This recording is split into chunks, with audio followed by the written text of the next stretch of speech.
आज की वीडियो के अंदर हम पूरी कंप्लीट मैथ्स के जितने भी फॉर्मूलेज है वो एक ही वीडियो के अंदर खत्म कर देंगे। हम पीडीएफ के ऊपर पासवर्ड लगा हुआ होगा और वो पासवर्ड उसी बच्चे को पता होगा जो वीडियो पूरी आगे तक देखेगा। और सबसे मेन बात ये वो बच्चा ना देखे भाई वीडियो जो चाहता है कि जय हिंद एवरीवन, क्या हालचाल, कैसे सारे बच्चे, आई होप आप सब बढ़िया होंगे। दोस्तों मेरा नाम है हर्ष और स्वागत करता हूं इस बेहतरीन से प्लेटफॉर्म सबकी क्लासेस एसबी क्लासेस के अंदर। तो दोस्तों अभी लास्ट वीडियो आपने हमारी देख ली होगी जिसके अंदर मैंने आपको चैप्टर वाइज पीवाईक्यूज की एक पीडीएफ दी होगी टेलीग्राम चैनल के ऊपर। जिस पीडीएफ के ऊपर पासवर्ड लगा था, जिस बच्चे ने वीडियो देखी होगी उसी को वो पासवर्ड मालूम होगा। दोस्तों उसी तरीके से आज की वीडियो के अंदर हम पूरी कंप्लीट मैथ्स के जितने भी फॉर्मूलेज है वो एक ही वीडियो के अंदर खत्म कर देंगे। इस वीडियो के अंदर मैं आपको वो सारे के सारे फॉर्मूलेज पढ़ाऊंगा भी और साथ में उसकी पीडीएफ भी दूंगा। सेम चीज बता रहा हूँ, पीडीएफ के ऊपर पासवर्ड लगा हुआ होगा और वो पासवर्ड उसी बच्चे को पता होगा जो वीडियो पूरी आगे तक देखेगा। अगर आपने कहीं पे भी स्किप कर दिया तो आप उस पासवर्ड को नहीं जान पाओगे। इसलिए आपको वीडियो बिल्कुल ध्यान से देखनी है, ज्यादा बड़ी वीडियो नहीं बनाएंगे, पूरी मैथ्स के फॉर्मूले को फटाक आधे घंटे के अंदर अंदर ट्राई करेंगे खत्म करने की, या तो 10 मिनट ऊपर हो सकता है, इससे ज्यादा कुछ नहीं होगा। ज्यादा टाइम लगाते हुए चलिए वीडियो को स्टार्ट करते हैं। तो दोस्तों फर्स्ट चैप्टर हमारे सामने आ रखा है, चैप्टर रियल नंबर। तो चलिए फटाफट एक बार रियल नंबर के फॉर्मूले देखते हैं। उसमें कितने फॉर्मूले, ज्यादा फॉर्मूले तो उसके अंदर है नहीं। उसके अंदर दो मेन चीज है जो आप सबसे ज्यादा आपको ध्यान रखना, that is fundamental theorem of arithmetic. ये थ्योरम आपको याद रखनी है क्योंकि इससे हो सकता है एक नंबर का सवाल पूछ ले, डेफिनेशन पूछ ले, होता क्या है क्या नहीं। And second, for any two positive integers. ये बताता हूं पहले, उससे पहले आप जानते हैं फंडामेंटल थ्योरम ऑफ अरिथमेटिक क्या बोलती है।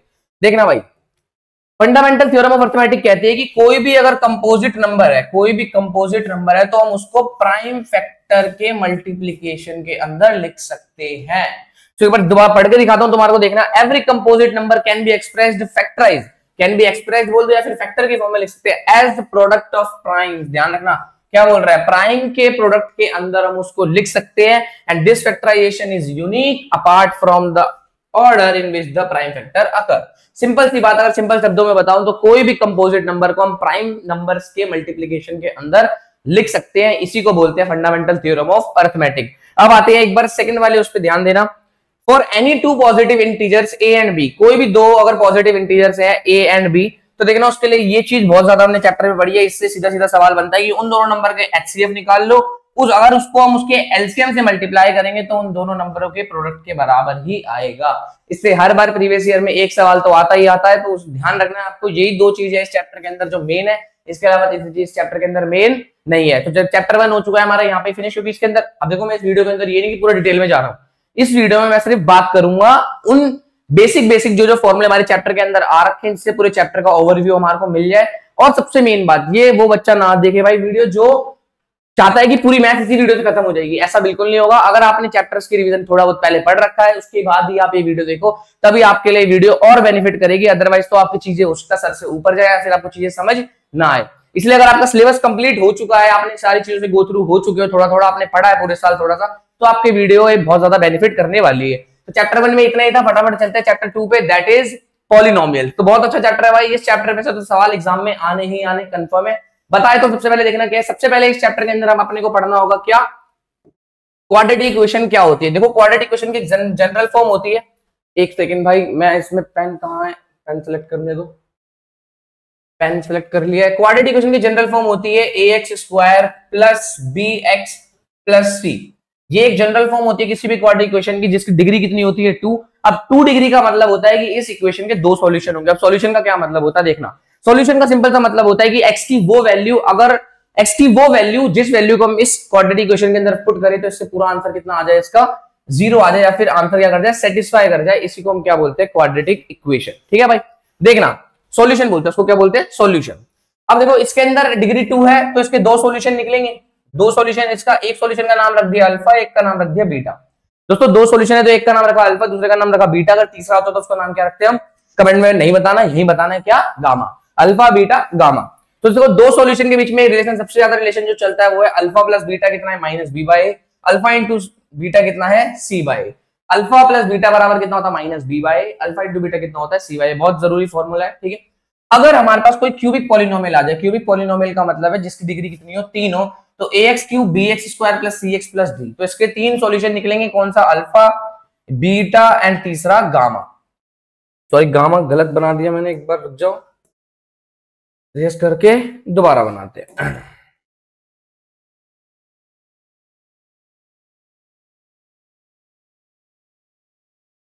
ये रहा भाई हमारा गामा। अल्फा बीटा और गामा, तीनों के ऊपर भी रिलेशन लगता है। कौन सा रिलेशन लगता है देखना भाई। सबसे पहले alpha plus beta plus gamma, इसका बनेगा minus B by A, alpha beta beta gamma gamma alpha, इसका बनेगा सी बाय ए, और alpha into beta gamma minus D by. देखो इसको याद करने के काफी सारे ना क्या होते हैं तरीके होते हैं, तो एक बार मैं तरीके तुम्हें फटाफट बता देता हूं, देख लो। सबसे पहला तरीका अगर तुम देखो याद रखना चाहो तो देखो ऐसे कर सकते हो। सबसे पहले क्या होता है, लिखो बी सी डी, क्या लिखोगे, बी सी डी, सबके नीचे ए तो लगा ही रहेगा, ए लगा ही रहेगा। फिर यहां से स्टार्ट करो माइनस प्लस माइनस, कुछ नहीं करना, याद रखो दिमाग में सबके नीचे ए तो रहेगा। तो ए के बाद क्या था, बी सी डी, माइनस से स्टार्ट करो, minus plus minus, minus plus minus. अब इसके बाद देखो सबसे पहला रिलेशन सबको पता होता है क्या, alpha plus beta plus gamma, तो इन तीनों किसके बराबर होता है, माइनस बी बाई ए के।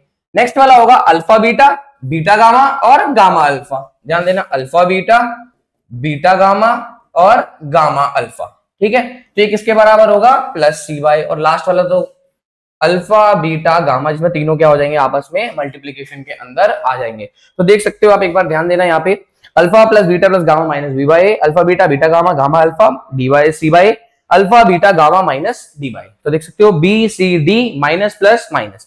तो इस तरीके से तुम्हारा क्या हो जाएगा, ये भी कंप्लीट हो जाएगा। अब एक बार आते हैं भाई जो जरूरी है उस चीज के ऊपर, जरूरी जहां से सवाल हर बार यहां से ही बनता है सवाल, देखना भाई क्या चीज है, ये बहुत जरूरी है भाई। जनरल क्वाड्रेटिक इक्वेशन की, कोई भी क्वाड्रेटिक इक्वेशन की फॉर्मेशन होती कैसे है, तो कोई भी क्वाड्रेटिक इक्वेशन की फॉर्मेशन करनी है तो उसके लिए एक फॉर्मूला लगता है। वो फॉर्मूला क्या है, X square minus alpha plus beta into X plus C. अब जिन्होंने पढ़ रखा है भाई उनके लिए तो बहुत नॉर्मल है, जिन्होंने नहीं पढ़ा तो इसीलिए बोल रहा हूँ, पहले कंप्लीट करो उसके बाद जाके वीडियो देखो, तभी वीडियो आपको अच्छी लगेगी और चीजें समझ आएंगी और आपकी कंप्लीट रिवीजन हो जाएगी छोटे से समय के अंदर। देखना भाई इसके अंदर क्या होगा, कोई भी क्वाड्रेटिक इक्वेशन मिलेगी आपको, उसके कोई ना कोई दो सॉल्यूशन होंगे, अल्फा और बीटा।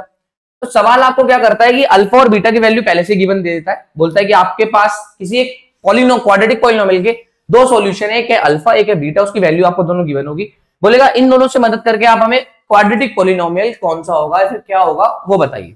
तो मान लो कि अल्फा की वैल्यू दे रखी है, उस बीटा की वैल्यू दे रखी है 3, अल्फा की वैल्यू दे रखी है 2। तो अब मुझे बोल रहा है इन दोनों का इस्तेमाल करके पॉलिनोमियल बना के दिखाओ, तो आपका ये वाला फॉर्मूला लगेगा क्या, x square minus alpha plus beta into X plus alpha into beta. यहाँ पे गलती से हमने मिस्टेक कर दी है, इसमें क्या आएगा, अल्फा इंटू बीटा लास्ट में।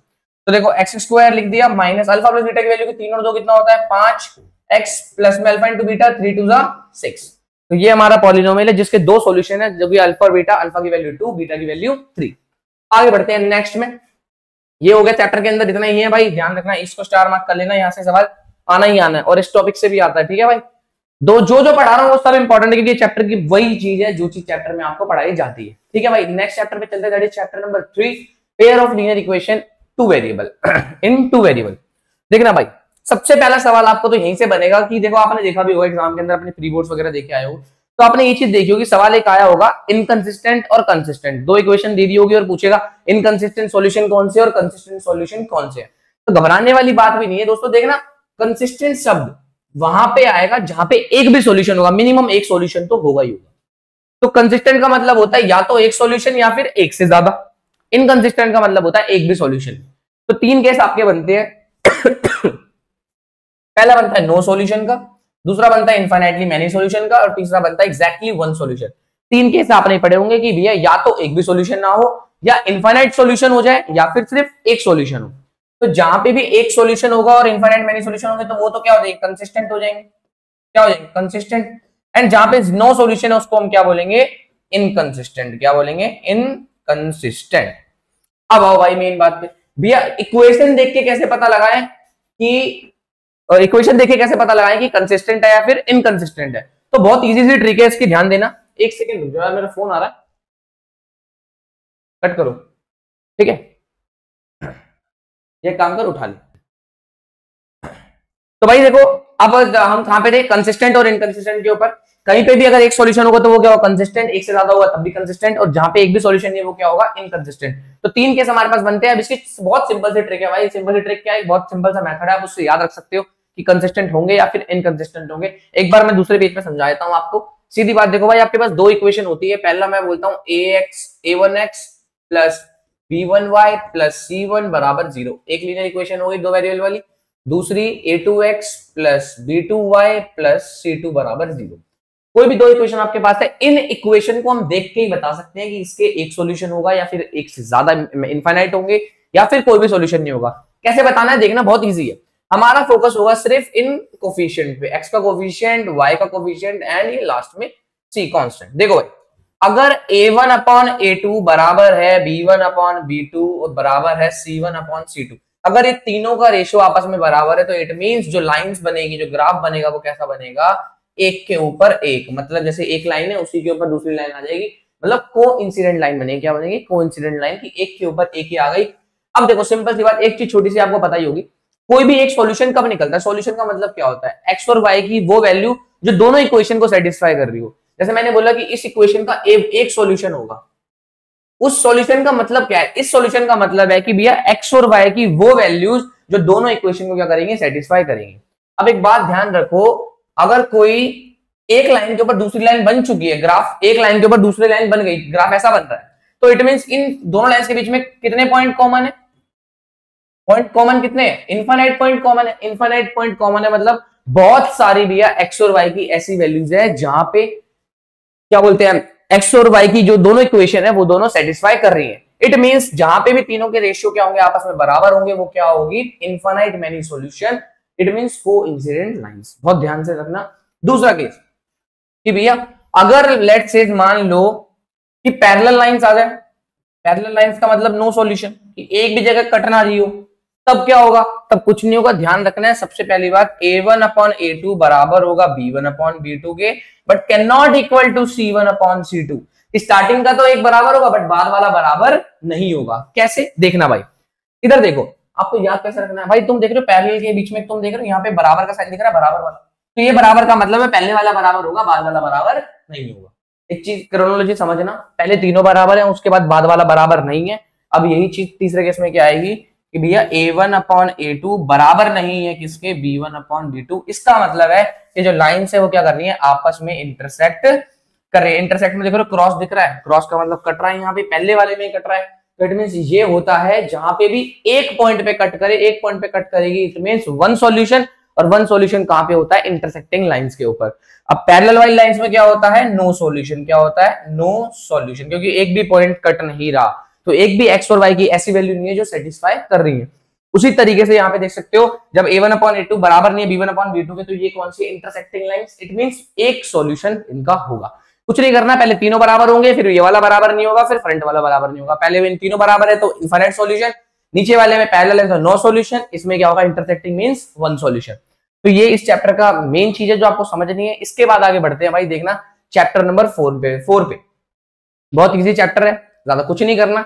देखना भाई चैप्टर नंबर 4 क्या है, इसमें हम फॉर्मूले के ऊपर डिस्कस कर रहे हैं, ठीक है ना? ध्यान रखना, वीडियो में हम फॉर्मूले डिस्कस करेंगे, जो फॉर्मूले वाली चीजें आएंगी। ठीक है, क्वाड्रेटिक फॉर्मूला, सबसे मेन फॉर्मूला इस चैप्टर का क्या है भाई? Quadratic formula. क्वाड्रेटिक फॉर्मूला आपके सामने लिखा हुआ है, क्या है क्वाड्रेटिक फॉर्मूला? देखना, x बराबर minus B plus minus root over B square minus 4ac upon 2a। क्या लिखा? x बराबर minus B plus minus root over B square minus 4ac। काफी बच्चों को पता होगा कि भाई बी स्क्वायर माइनस 4ac को हम क्या बोलते हैं? D means discriminant. क्या बोलता है? D means discriminant. तो इसलिए इसका फॉर्मूला कभी कभी ऐसे लिखते हैं, x बराबर minus B plus minus root over D upon 2a। अब भाई डिस्क्रिमिनेंट नाम लिया है तो डिस्क्रिमिनेंट की वैल्यू कितनी होती है? B square minus 4ac। तो इससे काफी सारी चीजें आपको ध्यान रखनी है। क्या? अगर इस बी स्क्वायर माइनस 4ac की वैल्यू ग्रेटर देन 0 आ रही है, देखो कोई भी क्वाड्रेटिक इक्वेशन आपको मिलेगी ना, सबसे पहले मैं तो बोलूंगा आप इसकी वैल्यू ही चेक करो, क्या है इसकी वैल्यू। अगर इसकी वैल्यू ग्रेटर देन 0 है, इट मींस उस क्वाड्रेटिक इक्वेशन के दो अलग अलग रूट आएंगे। अलग अलग रूट मतलब अलग अलग सॉल्यूशन आएंगे। तो इफ ग्रेटर देन 0 है तो दो अलग अलग रियल रूट्स आएंगे। अगर बी स्क्वायर माइनस 4ac की वैल्यू 0 के बराबर हो गई है, लेट्स से मैं बोलता हूं इसकी वैल्यू कितनी हो गई है? d की वैल्यू 0 के बराबर। 0 पे बराबर का मतलब होगा कि उसके दो रूट तो आएंगे, बट लेकिन दोनों के दोनों क्या होंगे? इक्वल होंगे एंड सेम होंगे। तो टू इक्वल रूट्स कब आएंगे? जब बी स्क्वायर माइनस 4ac की वैल्यू बराबर 0 के आएगी। उसके बाद भाई अगर मान लो भैया बी स्क्वायर माइनस 4ac की वैल्यू 0 भी नहीं आई और ना 0 से बड़ी आई, तो क्या आ सकती है? 0 से छोटी आएगी।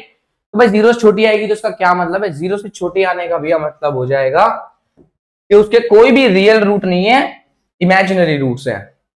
और इमेजिनरी रूट्स आपको अभी नहीं पढ़ने, ये सब हम पढ़ेंगे कहाँ, 11th क्लास में कॉम्प्लेक्स नंबर वाले चैप्टर में। आप समझोगे क्या होते हैं इमेजिनरी रूट्स, उस चैप्टर में समझेंगे। तो ये था इस पूरे चैप्टर के अंदर सॉल्यूशन। देखना, अगर जीरो से बड़ी है तो 2 रियल रूट, जीरो के बराबर है तो 1 रियल सॉल्यूशन। ये नहीं, इक्वल सॉल्यूशन लिखेंगे यहाँ पे, क्या आएगा, इक्वल सॉल्यूशन। और जीरो से छोटी है तो 0 रियल सॉल्यूशन। रियल सॉल्यूशन के ऊपर बात चल रही है, इसलिए हमने ये चीज यहाँ पे लिख रखी है। आप देखना भाई, बढ़ते हैं आगे नेक्स्ट चैप्टर पे, चैप्टर नंबर 5। ज्यादा समय नहीं लगेगा, थोड़ा सा समय और दो मेरे को, चैप्टर नंबर 5 तक आ गए, ज्यादा चैप्टर बचे नहीं है। तो चैप्टर नंबर 5 है एपी का चैप्टर। एपी के चैप्टर में मात्र 2 फॉर्मूले हैं भाई, 2 फॉर्मूलेज आपको ध्यान रखने हैं। पहला फॉर्मूला होगा जनरल टर्म का, an बराबर a plus n minus 1 into D वाला। एंड दूसरा फॉर्मूला आपको ध्यान रखना है sum of first n terms. क्या रखोगे, sum of first n terms of an AP, that is n/2 बराबर n/2 2a plus n minus 1 into D. इस फॉर्मूले का छोटा सा एक बार दिखाए तो देखना भाई। सबसे पहले जनरल फॉर्मूला हमारा क्या है, एक सेकेंड, क्या हो रहा है भैया, पेन सेलेक्ट नहीं है। जनरल टर्म का हमारा फॉर्मूला है an बराबर a प्लस में n माइनस 1 इंटू डी। अब हमें sn का फॉर्मूला चाहिए। an का फॉर्मूला क्या मतलब होता है, कौन सी टर्म निकालनी, टर्म निकालने वाला फॉर्मूला है। अगर हमें कुछ n टर्म्स तक का सम चाहिए तो हम कौन सा निकालेंगे, sn का formula, that is n/2 2a plus n minus 1 into D. यही फॉर्मूला आप सबने पढ़ा होगा। हल्का सा मॉडिफाई कर रहा हूं फॉर्मूले को, इसी फॉर्मूले को देख के 2a को अगर मैं लिख दूं a प्लस a, तो क्या कोई दिक्कत किसी को होनी भी नहीं चाहिए। दिक्कत अगर हो रही है तो वापस जाओ, चैप्टर को दोबारा पढ़ो, ठीक है, और चौथी की मैथ्स पढ़ो, क्योंकि तुम्हें ये समझ नहीं आ रहा। तो देखो भाई 2a बराबर लिख सकते हैं हम a प्लस, ठीक है। अब एक चीज तुम ध्यान से देखो, a plus n minus 1 into D, क्या देखा देखा सा लग रहा है भैया, यहाँ पे देखा हुआ लग रहा है।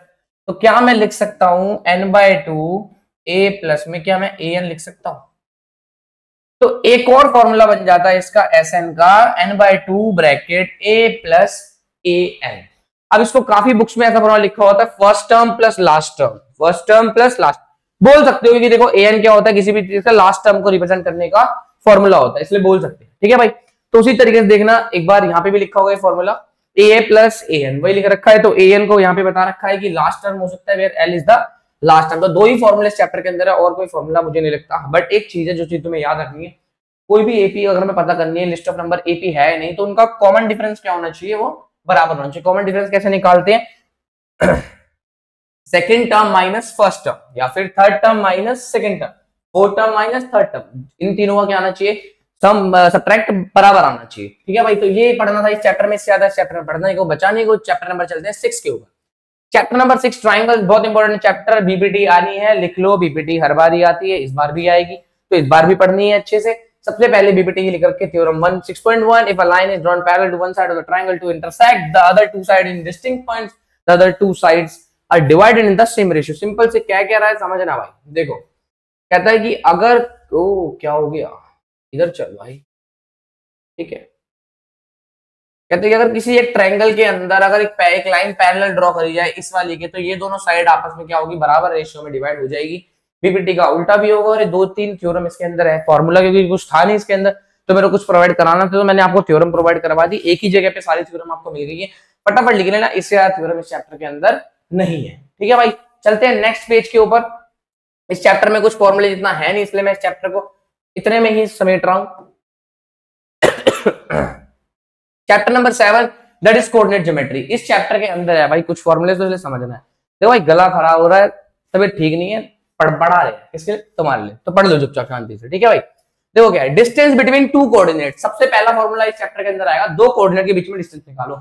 अब 2 कोऑर्डिनेट कोई से भी हो सकते हैं, तो एक को मान लिया x1 y1, दूसरे को मान लिया x2 y2, इन दोनों के बीच में डिस्टेंस निकालने को बोल रहा है। तो इन दोनों के बीच में डिस्टेंस कैसे निकलेगा भाई, x2 माइनस x1, ध्यान रखना 2 पॉइंट है, x1 y1 x2 y2। अगर पॉइंट निकाले तो कैसे निकालोगे, x2 में से x1 को माइनस करो, उसका होल स्क्वायर करो, प्लस y2 माइनस y1 करो, उसका होल स्क्वायर करो। तो x2 माइनस x1 का whole square plus y2 minus y1 का होल स्क्वायर, उस पे लगा दो अंडर रूट, तो ये निकल जाएगा हमारा किसका formula, distance between 2 coordinates, 2 coordinates के बीच का डिस्टेंस निकल जाएगा। बट इन सपोज करो कि अगर 2 कोऑर्डिनेट्स जो मैंने बात करी है, एक का नाम है x1 और एक का y1, दूसरे का x2 और इसका y2, इनके बीच का डिस्टेंस। मैं बोलूं कि अगर ये वाला कोऑर्डिनेट हमारा कितना हो जाए 0,0 हो जाए, x1 और y1 कौन सा हो जाए 0,0 हो जाए, मतलब एक पॉइंट हमारा हो जाए ओरिजिन, तो क्या फॉर्मूला निकलेगा? देखो एक पॉइंट अगर ओरिजिन हो जाएगा तो भाई एक पॉइंट x1 की वैल्यू आ जाएगी 0 और y1 की वैल्यू भी आ जाएगी 0। तो फॉर्मूला कुछ ऐसा नहीं निकलेगा रूट ओवर x2 का स्क्वायर प्लस y2 का स्क्वायर, यही नहीं हो जाएगा? तो जो भी दो पॉइंट होंगे उनका स्क्वायर करके जोड़ दो, रूट लगा दो उस पर। तो यही फॉर्मूला यहाँ पे लिख रखा है कि दोनों जो भी कोऑर्डिनेट्स दे रखे हैं उनका स्क्वायर करो और उनके ऊपर रूट कर दो, तो वही उसका क्या होता है? फॉर्मूला होता है भाई। ठीक है, तो ये था सिंपल सा फॉर्मूला इसका। दो फॉर्मूले हमने पढ़ लिए। अब इसका एक इंपॉर्टेंट फॉर्मूला बच रखा है। वो इंपॉर्टेंट फॉर्मूला क्या है देखना, जहां पे हमें पढ़ना है सेक्शन फॉर्मूला। सेक्शन फॉर्मूला क्या कहता है कि अगर किसी एक लाइन के दो पॉइंट है, एक का नाम है x1 y1, दूसरे का नाम है x2 y2, इसको एक तीसरा पॉइंट डिवाइड करता है कुछ रेशियो में, तीसरा पॉइंट xy डिवाइड करता है कुछ m/n रेशियो के अंदर, तो हमें ये c पॉइंट निकाल के बताओ x और y होगा कितना। तो बहुत सिंपल सा c पॉइंट कैसे निकालेंगे, इस m को पकड़ो, इसके x से मल्टीप्लाई करो, अगर x पॉइंट निकाल रहे हैं तो x वाले से मल्टीप्लाई करेंगे, m को करो x2 से मल्टीप्लाई, n को करो x1 से मल्टीप्लाई, नीचे जोड़ के लिख दो m प्लस n, तो mx2 प्लस nx1 अपॉन में m प्लस n। और इस तरीके से जब y का निकालोगे तो y से मल्टीप्लाई करना पड़ेगा। अब y से कैसे मल्टीप्लाई करोगे देखना भाई, y से मल्टीप्लाई करना होगा तो आपको इस m को y2 से मल्टीप्लाई करो, इस n को इस वाले y1 से मल्टीप्लाई करो, क्रॉस करना है, कुछ नहीं करना ज्यादा। तो एक का नाम हो गया my2 और प्लस ny1 अपॉन में m प्लस n। तो दोनों आपके कोऑर्डिनेट सेंटर वाला पॉइंट क्या होगा, निकल जाएगा। तो ये था सिंपल फॉर्मूला इस चैप्टर का इंटरनल सेक्शन, जिससे सवाल आपके बनने ही बनने हैं। देखो भाई, इस वीडियो के अंदर अगर आप पूरा एंड तक देख रहे हो ना आप, तो इसका मतलब समझ लो कि आपने जितनी प्रिपरेशन कर रखी है बहुत अच्छी है। अब आपकी प्रिपरेशन बहुत जल्दी रिवाइज हो जाएगी। तो बहुत इंपॉर्टेंट होने वाली वीडियो, इस वीडियो को आपको स्किप नहीं करना, क्योंकि अभी बीच में पासवर्ड भी बताऊंगा। चैप्टर नंबर 7 पे आ गए, 8 पे जाते जाते मैं आपको पीडीएफ का पासवर्ड भी बताने वाला हूँ, तो इसलिए ध्यान रखना भाई। ठीक है, अब आगे बढ़ते हैं। एक फॉर्मूला और है इस चैप्टर के अंदर, वो फॉर्मूला है हमारा mid point formula. Mid point formula क्या होता है समझना, कि आपको दो कोऑर्डिनेट दे रखे हैं, एक लाइन दे रखी है, उसका आपको सेंटर वाला पॉइंट निकालना है। सेंटर वाला पॉइंट निकालने कुछ नहीं करना होता, दोनों कोऑर्डिनेट को सम करके डिवाइड बाय 2, दोनों कोऑर्डिनेट को सम करके डिवाइड बाय 2। एक्स की बात करोगे तो एक्स वाले को जोड़ो, और वाई की बात करोगे तो वाई वाले कोऑर्डिनेट्स को जोड़ो और आंसर पाओ साथ में भाई। ठीक है, आंसर तुम्हें तुरंत मिल जाएगा। ठीक है भाई, चलते हैं नेक्स्ट चैप्टर पे, that is most important chapter of your book, it is chapter number 8, introduction to trigonometry. जब ट्रिग्नोमेट्री तुम्हें पहली बार इंट्रोड्यूस हुई तो वो चीजें देखना क्या है इस चैप्टर में। फॉर्मूले तो काफी सारे, बच्चा घबराता है, घबराने वाली कोई बात नहीं, एक ही पेज में सारे फॉर्मूले मिल रहे हैं। तो फटाफट इसको पीडीएफ को डाउनलोड करना है, टेलीग्राम से डाउनलोड करना है। करना क्या है, डिस्क्रिप्शन में जाओ, टेलीग्राम चैनल ज्वाइन करो, वहां पे जाके पीडीएफ मिलेगी। अब पीडीएफ का होगा कोई ना कोई एक पासवर्ड, अभी तक पासवर्ड मैंने डिसाइड नहीं किया, तो तुम्हारे सामने डिसाइड कर लेता हूँ। पीडीएफ का पासवर्ड रख देंगे कुछ भी, ट्रिगो चैप्टर चल रहा है तो ट्रिगो से ही रख देते हैं, ट्रिगो बाय हर्ष। पासवर्ड क्या रहेगा पीडीएफ का, ट्रिगो बाय हर्ष। पासवर्ड लिख देता हूं, एक बार ध्यान देना, TRIGO, ट्रिगो बाय BYHARSH। ठीक है भाई, ट्रिगो बाय हर्ष, पासवर्ड ये रहेगा पीडीएफ का। आपको मिलेगी टेलीग्राम चैनल पे, जाना क्या है, डिस्क्रिप्शन में जाओ, लिंक खोलो, टेलीग्राम का ज्वाइन करो, वहां पे पीडीएफ मिलेगी, डाउनलोड करो, पासवर्ड लिखो ट्रिगो बाय हर्ष। चलिए फटाफट वापस आते हैं इस चैप्टर के ऊपर। ट्रिग्नोमेट्रिक रेशियोज वाला चैप्टर है। ट्रिग्नोमेट्रिक रेशियोज में सबसे पहले तो रेशियो के बारे में बात करके, sine theta, cos theta, tan theta, cot theta, sec theta, cos sec theta, 6 भाई बहन आपको पढ़ने हैं। ठीक है, इसकी बात क्या होती है भाई, साइन थीटा होता है P/H, कोस थीटा होता है B/H, tan थीटा होता है P/B, cot थीटा होता है tan थीटा का उल्टा, तो B/P, और sec थीटा होता है H/B, और ये होगा हमारा H/P। तो सारे के सारे रेशियो आपके सामने लिखे हुए हैं, या तो आप इनको पढ़ लो, नहीं तो जो मैं करा रहा हूं उसको समझ लो। ठीक है भाई, देखना, इरेज कर देते हैं एक बार इन सारी चीजों को। अब भाई ये तो थे 6 सिंपल से फॉर्मूले, उसके बाद इंपॉर्टेंट फॉर्मूले कौन से इंपॉर्टेंट देखना, सबसे इंपॉर्टेंट फॉर्मूले भाई इसके अंदर है ये रेशियो। ये जो 3 आइडेंटिटी दे रखी है ना, तो 3 आइडेंटिटी बहुत इंपॉर्टेंट है। आइडेंटिटी याद कैसे करनी है देखना, सबसे पहले लिखो SC, उसके बाद लिखो ST, क्या है, कास्ट है, SC ST बड़ा सी छोटा सी, SC ST बड़ा सी छोटा सी, कुछ नहीं करना। स्क्वायरिंग सबके पास होगी, स्क्वायरिंग सबके पास होगी, एक में प्लस बाकियों में माइनस, बराबर बराबर बराबर 1 1 1। एक में SC ST बड़ा सी छोटा सी, सब में स्क्वायर लगाओ, बराबर में 1 1 लिखो। अब S से आता है साइन, तो sine square theta plus cos square theta 1 होता है। अब बोलोगे भैया कंफ्यूजन हो जाएगी, कंफ्यूजन नहीं करनी भाई, एस सी वाले में क्या आएगा, टेन थीटा के बगल में आएगा सेक स्क्वायर थीटा, किसमें आएगा सेक स्क्वायर थीटा। ये तो बहुत जनरल इक्वेशन है, सबको पता होगी, सबने पढ़ भी रखी होगी पहले से भी। Sine square theta plus cos square theta बराबर होता है 1, और इस वाले एस की जगह आएगा हमारा सेक स्क्वायर थीटा। ठीक है, अब यहां दिक्कत होने वाली कि दो सी आ गई, कैसे याद करोगे भाई, दो सी आ गए तो तुम्हारे पास दो चीजें बची, एक बचा है कॉसेक और एक बचा है कॉट। अब दोनों में से बड़ा कौन है, कॉसेक है ना, तो लिखेंगे बड़े सी में लिखेंगे cosec, cosec square theta minus cot square theta बराबर कितना होता है, 1 होता है। तो तीनों, अब इन तीन आइडेंटिटी से भी 9 आइडेंटिटी मिलेंगी। देखना, अगर कॉस की निकालनी तो एस को उधर भेज दो, तो ऐसे टोटल तुम्हें कितनी आइडेंटिटी होगी, 3 4 5 6 4 5 6 7 8 9 आइडेंटिटीज तुम्हारे सामने लिखी हुई है। तो रटना नहीं है, समझना है। ठीक है, समझ के करोगे तो सारी चीजें आसान हो जाएंगी। और अब जो मेन है, एक और चीज यहां पे करवाता हूं मैं, देखना।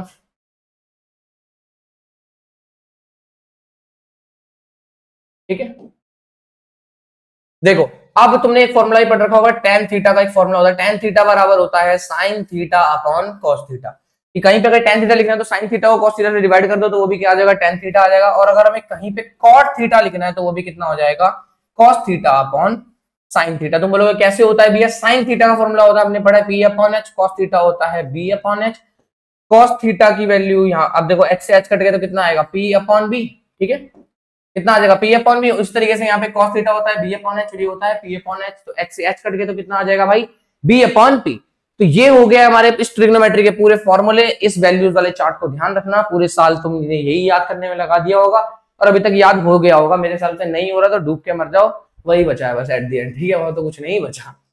ठीक है भाई, चलते हैं नेक्स्ट स्लाइड के ऊपर, चैप्टर नंबर 9 के ऊपर। चैप्टर नंबर 9 में कुछ फॉर्मूला है, कुछ फॉर्मूला मेरे हिसाब से नहीं है इसके अंदर। बस समझने वाली चीज है कि नॉर्मल इंसान का एंगल ऑफ एलिवेशन ऊपर की तरफ होता है, डिप्रेशन नीचे की तरफ होता है, ऑब्जर्वर की आई से हॉरिजॉन्टल लाइन बनाई जाती है जो कि रेफरेंस पॉइंट होती है हमारे। ठीक है भाई, तो ज्यादा कुछ है नहीं इसमें, तो कोई फॉर्मूला है नहीं क्योंकि ट्रिगो इस्तेमाल होती है पूरी की पूरी।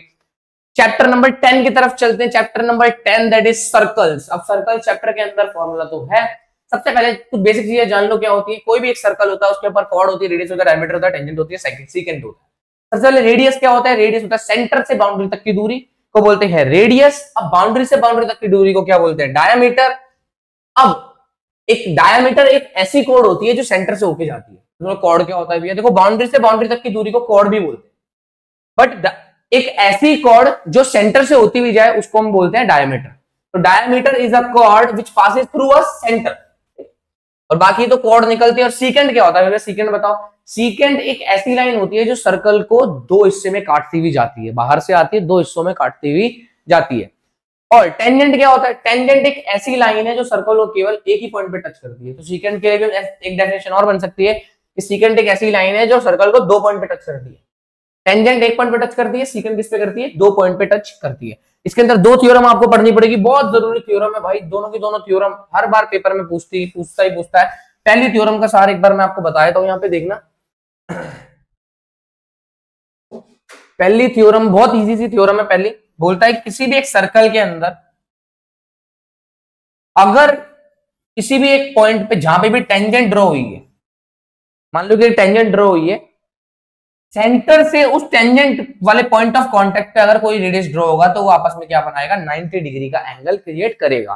तो सेंटर से पॉइंट ऑफ कांटेक्ट पे जो भी रेडियस बनेगा वो क्या बनाएगा, 90 डिग्री का एंगल बनाएगा ही बनाएगा। उसके बाद अब आते हैं थ्योरम 10.2 पे। 10.2 थ्योरम बोलती है किसी भी एक सर्कल पे अगर एक एक्सटर्नल पॉइंट से दो टेंजेंट ड्रॉ करी जाएगी तो दोनों टेंजेंट आपस में क्या होंगी, बराबर होंगी। बहुत इजी सवाल भी आता है, टीपी मान लेते हैं इसको, टीक्यू मान लेते हैं।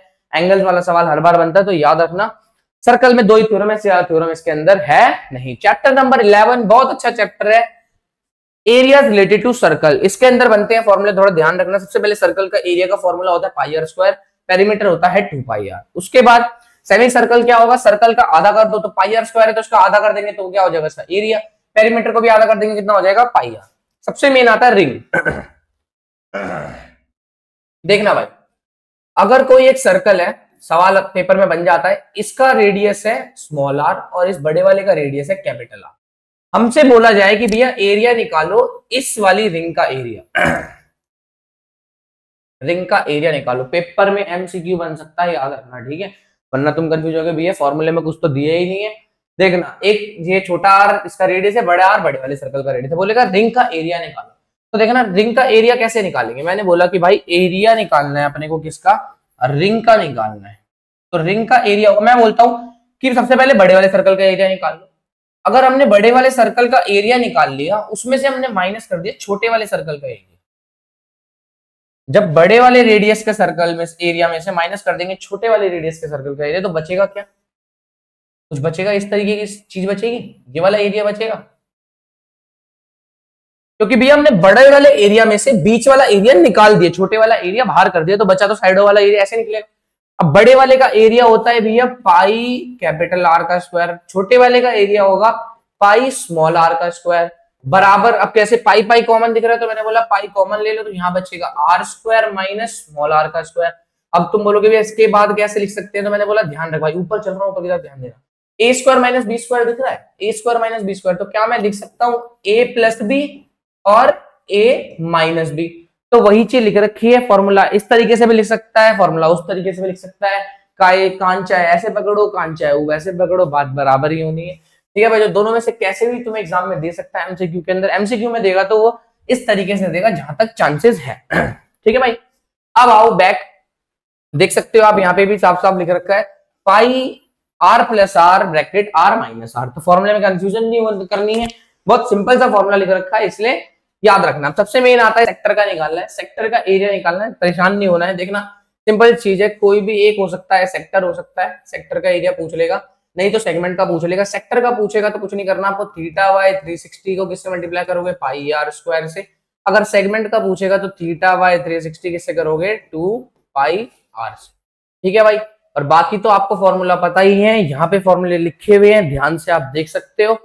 ये आपका सर्कल में जो जो चीजें जानने वाली चीजें वो दोनों चीजें यहाँ पे ड्रॉ कर दी गई हैं, कोड, रेडियस, डायमीटर, टेंजेंट, सारी चीजें। अब बढ़ते हैं नेक्स्ट चैप्टर के ऊपर, that is chapter number 12। Chapter number 12 बहुत देखते हैं, सरफेस एरिया एंड वॉल्यूम, बहुत अच्छा चैप्टर है। सरफेस एरिया वॉल्यूम के फॉर्मूले सारे A to Z लिखे हुए, देखना। क्यूबॉइड का फॉर्मूला सबसे पहले बहुत इजी फॉर्मूला है, वॉल्यूम का LBH, क्यूब का वॉल्यूम होता है side into side into side, A square A cube हो गया। राइट सर्कुलर सिलेंडर का pi R square H, right circular cone का 1/3 pi R square H. Total surface area भी लिखा हुआ है, सारे फॉर्मूले आपके सामने लिख रखे हैं। अभी हमें पढ़ना है, यहाँ पे पढ़ाने बैठूंगा तो टाइम वेस्ट होगा, इसलिए मैं इन फॉर्मूले को यहाँ जिक्र नहीं करा रहा, क्योंकि ये सब फॉर्मूले से सवाल अच्छे से तुमने अभी तक याद लर्न कर लिए होंगे या फिर सीख लिए होंगे प्रैक्टिस कर करके, इसलिए मैं इनको ज्यादा डिस्कस नहीं कर रहा।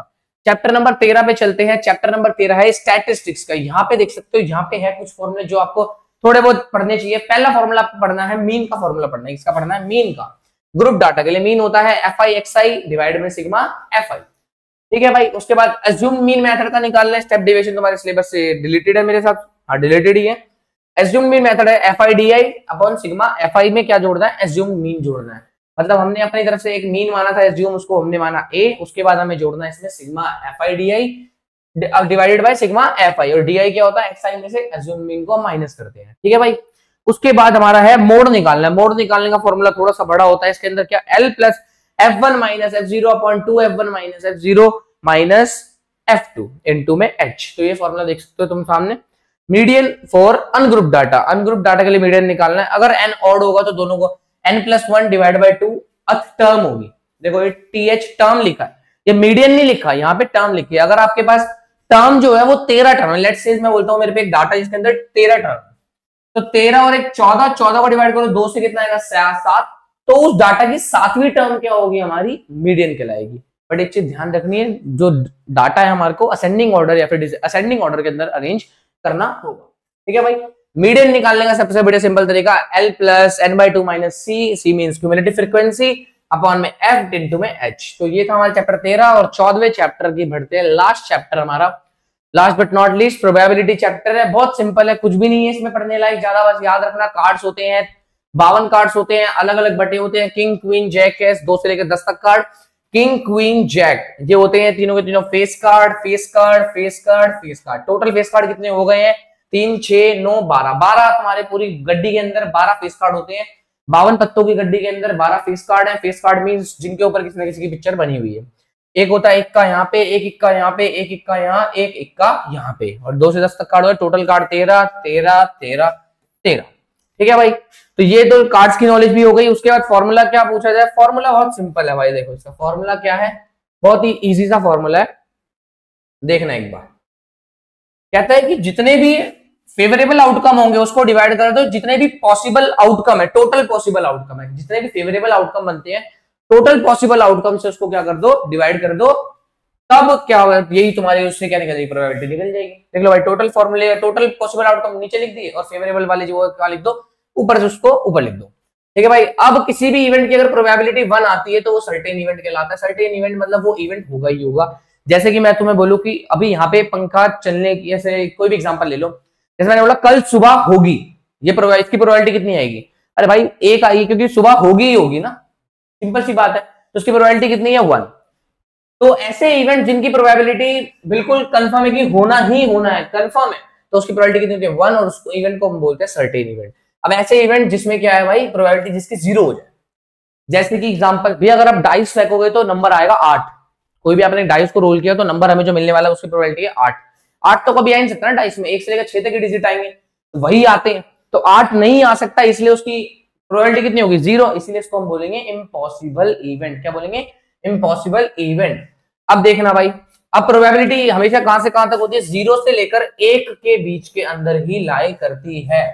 किसी भी इवेंट की प्रोबेबिलिटी 0 से 1 के बीच के अंदर ही लाई करती है। अब क्या लिखा है यहाँ पे, an event having only one outcome of the experiment is called elementary event. जिसका केवल एक ही आउटकम हो एक्सपेरिमेंट के अंदर उसको एलिमेंट्री इवेंट बोलते हैं। तुम्हारे सिलेबस में नहीं होना, बाकी तभी पढ़ लो। किसी भी इवेंट के, मान लो कि कोई एक इवेंट हो रहा है जिसके अंदर मान लो डाइस है, तो डाइस के अंदर 6 आउटकम आ सकते हैं। अब 6 की आउटकम की प्रोबेबिलिटी का सम कितना आएगा, 1 आएगा। तो कोई भी एक इवेंट होगा उसके अंदर जितने भी आउटकम आएंगे उन सभी आउटकम की प्रोबेबिलिटी का सम करेंगे तो वो कितना आएगा, 1 आएगा। तो वही चीज लिखी है, the sum of all the probabilities of elementary events of an experiment is 1।